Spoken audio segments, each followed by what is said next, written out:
சங்கராபுரம்ல காந்தம்மான்னு வயசான ஒரு அம்மா இருந்தாங்க. அவங்களுக்கு வயசாகிட்டே இருந்ததுனால யாரையும் சரியா அவங்களால ஞாபகத்துல வச்சுக்க முடியல. கண் பார்வையும் கோளாறு. ஆனா அவங்க பொண்ணு சாந்தி நித்யாவை மட்டும் நல்லா ஞாபகம் இருந்து. அந்த ஊர்ல இருக்க எல்லாரோட வயல்லையும் நல்ல அறுவடை நடக்கும், நல்ல விளைச்சல் இருக்கும். ஆனா காந்தம்மாவோட வயல்ல மட்டும் எதுவுமே சரியா இருக்காது. காரணம், காந்தம்மா கிட்ட எல்லாத்தையும் பராமரிக்க சரியான எரு போடுறதுக்கு காசு இல்ல, பணத்துக்கு பற்றாக்குறை. அப்படியே நாட்கள் போச்சு. ஒரு நாளைக்கு காந்தம்மா, அம்மாடி சாந்தி, நித்யா இங்க வாங்கம்மா. என்னம்மா, என்னாச்சுமா? அம்மாடி, இந்த தடவை நம்ம யாரும் போடாத பயிரை போடுவோம். யாரும் போடாததை போட்டாதான் நல்ல லாபம் வரும். உங்களோட அபிப்பிராயம் என்னம்மா? நமக்கு நல்ல லாபம் வரணும்ல, வேற பயிர் போடுங்க. அம்மா, டிஃப்ரெண்ட்டான பயிர் போடுறதுல இல்லைம்மா வேலை. எந்த பயிர் போட்டால் எந்த உரம் போடணும், அதை எப்படி பார்த்துக்கணும், எப்படி வளர வைக்கணுன்றதுல தாம்மா இருக்குது எல்லாமே. இதெல்லாம் எப்படி பண்ண முடியும்? நம்ம கிட்ட அவ்வளோ காசு இல்லைல்ல. அம்மா, இந்த மாதிரி நிலைமையில இருக்கும் போது டிஃப்ரெண்ட்டான பயிர் போட வேண்டாமே. அனாவசியமாக பயிரில் இன்வெஸ்ட் பண்ணி எதுக்குமா நமக்கு நஷ்டம் வரணும்? அதுக்கு வேறு ஏதாவது பண்ணலாம். என்னம்மா இப்படி எல்லாம் பேசுற? சாந்தி, என்ன உன் தங்கச்சிக்கு ஏதாவது பைத்தியம் பிடிச்சிருக்கா என்ன? என்ன இவ இப்படி எல்லாம் பேசுறா? கொஞ்சம் கண்டிச்சு வை அவளை.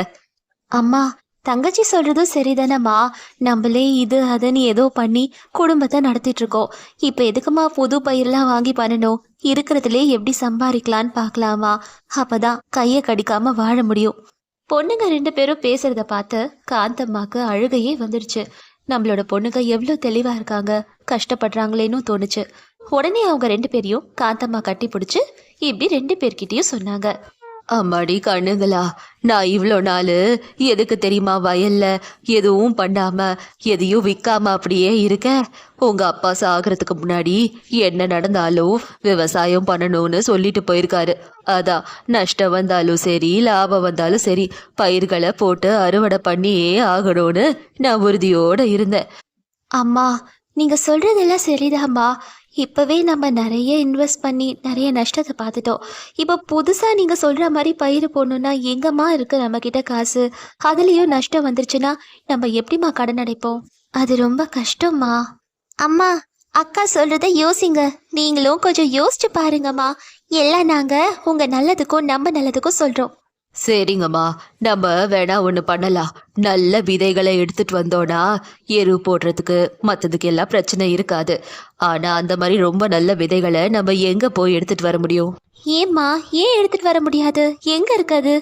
அம்மா, அது எங்கே இருக்குன்னு சொல்லுங்கம்மா, நாங்கள் போய் எடுத்துட்டு வரோம். ஆமாடி, பக்கத்து ஊர்ல ஒரு சின்ன குடிசை இருக்கு, காட்டு பக்கத்துல. அந்த குடிசையில வயசானவங்க ஒருத்தங்க இருப்பாங்க. அவங்க கிட்ட நல்ல விதைகள் இருக்கு. அவங்கள பத்தி உங்க அப்பா என்கிட்ட நிறைய தடவை சொல்லியிருக்காங்க. அவங்க கிட்ட இருக்க விதைகளை நீங்க போய் எடுத்துட்டு வாங்கம்மா, அது ரொம்ப நல்லா வளரும். அம்மா, அப்பனா நானும் நித்யாவும் போய் எடுத்துட்டு வரோமா? என்ன இருந்தாலும் 2 பேரும் பொம்பளை பசங்க இல்லையா? அவ்வளோ தூரம் உங்களை அனுப்புறது பயமா இருக்குமா?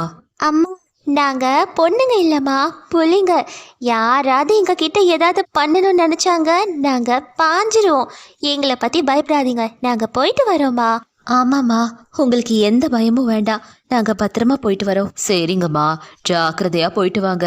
அந்த வயசானவங்க கிட்ட உங்க அப்பாவோட பேரை சொல்லுங்க, அவங்க உங்களுக்கு நல்ல விதைகளை கொடுப்பாங்க. போயிட்டு வாங்கம்மா. சரிங்கம்மா, போயிட்டு வரோம். அம்மா, நாங்க வர வரைக்கும் நீ எங்கேயும் போகாம இங்கேயே ஜாக்கிரதையா இரு. சாந்தியும் நித்யாவும் அவங்க அம்மா கிட்ட சொல்லிட்டு அந்த ஊருக்கு போனாங்க. ரொம்ப தூரம் நடந்து போனதுக்கு அப்புறமா அந்த ஊரு வந்தது. அங்க ஒரு மலை இருந்தது. அவங்க அம்மா சொன்ன மாதிரி அந்த மலையில ஏறினதும் ஒரு குடிசை ஒன்று இருந்தது. அவங்க அம்மா சொன்ன குடிசை இதுவா தான் இருக்கும்னு சாந்தியும் நித்யாவும் நினைச்சுக்கிட்டு அந்த குடிசை கிட்ட போனாங்க. ஆனா அவங்க சொன்ன மாதிரி அங்க யாரும் இல்ல. கொஞ்ச நேரம் கழிச்சு வயசான ஒருத்தர் வந்து, யாருமா நீங்க, எதுக்காக இங்க வந்திருக்கீங்கன்னு சாந்தி கிட்டயும் நித்யா கிட்டயும் கேட்டாரு. அவங்க கிட்ட சாந்தி அவங்க அப்பாவோட பேரை சொல்லி எங்களுக்கு விதைகள் வேணும்னு கேட்டா. அவங்க அப்பா பேரை கேட்டோன்னே அந்த பெரியவர் சாந்தியையும் நித்யாவையும் கட்டி பிடிச்சு ஆனந்த கண்ணீர் விட்டாரு. ஆனா சாந்திக்கும் நித்யாக்கும் எதுவுமே புரியல. அவங்க அந்த தாத்தா கிட்ட, என்னாச்சு தாத்தா, எதுக்காக இப்படி அழுதுட்டு இருக்கீங்க? அப்ப அந்த பெரியவர், நீங்க வருவீங்கன்னு முன்னாடியே உங்க அப்பா என்கிட்ட சொல்லியிருந்தாருமா. உங்க அப்பா ரொம்ப நல்லவர்.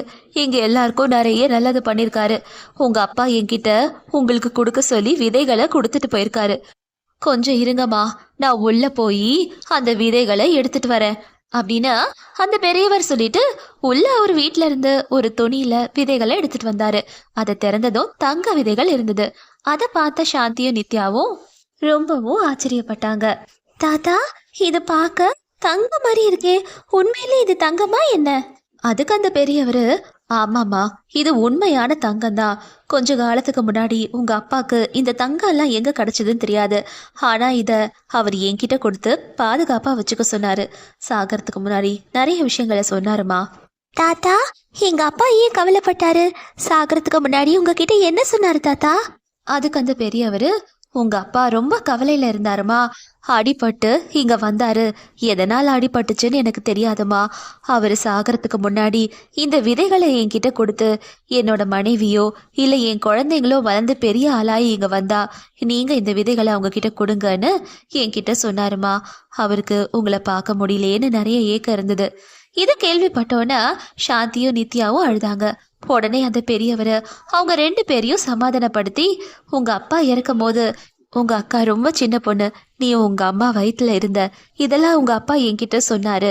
வளர்ந்து பெரிய ஆளானதும் கண்டிப்பா நீங்க வருவீங்கன்னு சொன்னாரு. அதே மாதிரி இந்த விதைகளை உங்களை தவறையும் அவரோட மனைவி தவறையும் யார்கிட்டயும் கொடுக்க கூடாதுன்னு என்கிட்ட சொல்லியிருக்காரு. இந்தாங்கம்மா, இந்த தங்க விதைகளை எடுத்துட்டு போய் உங்க நிலத்துல நட்டு வைங்க. நல்லபடியா சந்தோஷமா இருங்க. சீக்கிரமா கிளம்புங்கம்மா, ராத்திரியாக போதில்.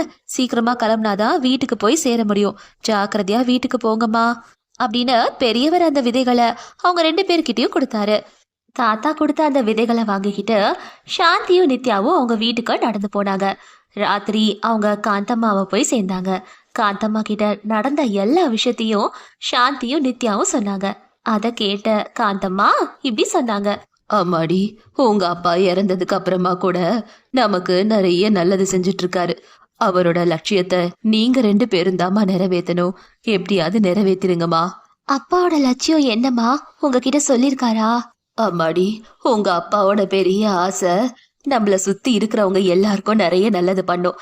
இந்த கிராமத்துக்கு கரண்ட் வசதி, அதுக்கப்புறமா நிறைய போக்குவரத்து வசதி, விவசாயம், எல்லாரையும் படிக்க வைக்கிறது, நிறைய சேவை செய்யணும். இதெல்லாம் உங்க அப்பா ஆசைப்பட்டாருமா. எப்படியாவது அவரோட லட்சியத்தை நம்ம தான் நிறைவேற்றணும். நம்ம எல்லாருக்கும் நிறைய சேவை செய்யணும், நல்ல தர்மம் பண்ணணுமா. நீங்க பண்ணிடுவீங்களம்மா? கண்டிப்பா பண்ணுவோமா. கண்டிப்பாம்மா, அப்பாவோட ஆசைய நாங்க நிறைவேற்றுறோம். அதுக்கப்புறம் சாந்தி, நித்யா, காந்தம்மா 3 பேரும் அந்த தங்க விதைகளை எடுத்துட்டு போய் அவங்களோட வயல்ல நட்டு வச்சாங்க. கொஞ்சம் மாதங்கள் கழிச்சு வயல்ல எல்லா செடியும் வளர்ந்து தங்க பட்டாணி எல்லாம் வளர்ந்தது.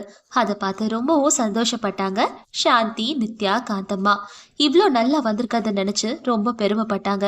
அவங்க லட்சியத்தை நிறைவேற்றணும்னு நினைச்சாங்க. காந்தம்மா சொன்னாங்க, அம்மாடி, இவ்வளோ தங்க பட்டாணி எல்லாம் வளர்ந்துருக்கு. இதெல்லாம் பறிச்சுட்டு போய் பட்டணத்துல வித்துட்டு வாங்க. நல்ல விலைக்கு வித்துட்டு வாங்கம்மா. சரிங்கம்மா. அப்படி சாந்தியும் நித்யாவும் அந்த தங்க பட்டாணிகளை எடுத்துட்டு போய் மார்க்கெட்ல வித்தாங்க. பட்டணத்துக்கு போயும் வித்தாங்க. நல்ல லாபம் வந்தது. தினமும் இந்த மாதிரி எல்லா பயிர்களையும் எடுத்துட்டு போயிட்டு பட்டாணி எடுத்துட்டு போய் வித்துட்டு இருந்தாங்க. நல்ல காசு வரவும் பெரிய வீடு ஒன்று கட்டிக்கிட்டாங்க.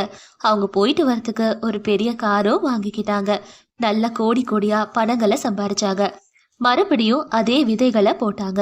பட்டாணியை பறிச்சு திரும்ப அந்த விதைய அவங்க நட்டு வச்சாங்க. மறுபடியும் நிறைய வளர்ந்தது. இப்படி கோடி கோடியா சொத்து சேர்த்தாங்க. அம்மா, அப்பாவோட ஆசையை நிறைவேற்றுற நேரம் வந்துருச்சுமா. நம்ம கிட்ட இருக்க காசை நமக்கு முதல்ல எடுத்து வச்சுட்டு மீதி இருக்க காசுல அதிகாரிங்க கிட்ட பேசி நம்ம சுத்தி இருக்கிறவங்க எல்லாருக்கும் எல்லா வசதிகளையும் ஏற்பாடு செஞ்சு சொல்லியிருக்கேன். அம்மா, விவசாயம் செய்கிறவங்களுக்கு எரு, மண் எல்லாம் ஃப்ரீயாக கொடுக்க சொல்லியிருக்கோம்.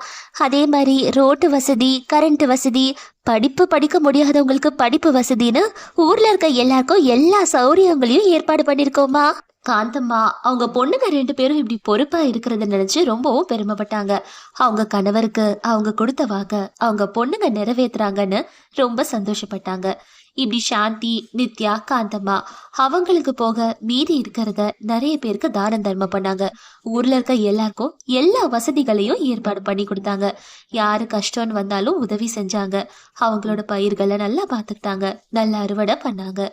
சந்தோஷமா வாழ்ந்தாங்க. எல்லாரையும் வாழவும் வச்சாங்க.